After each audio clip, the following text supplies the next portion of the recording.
Sumatera Selatan, salah satu provinsi di Indonesia yang memiliki potensi besar dan selalu menunjukkan pertumbuhan. Keramaian terlihat di lorong antar rumah warga Talang Jawa, Kota Batu Raja.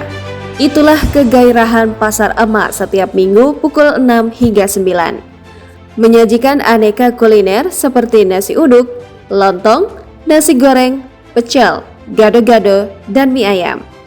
Adalah sosok Eva Susanti, SIP MSI, penggagas Pasar Emak, merespon keluhan para ibu alias emak-emak yang terimpit masalah ekonomi rumah tangga. Pasar Emak menjual kuliner khas sarapan pagi dengan harga super murah, kisaran Rp3.000 per porsi hingga Rp5.000 per porsi.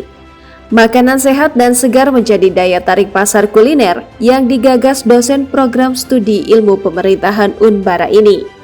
Pasar Emak yang gaungnya sampai ke seantero Kota Batu Raja menggeliatkan ekonomi kerakyatan, hadir sebagai tempat wisata kuliner murah meriah.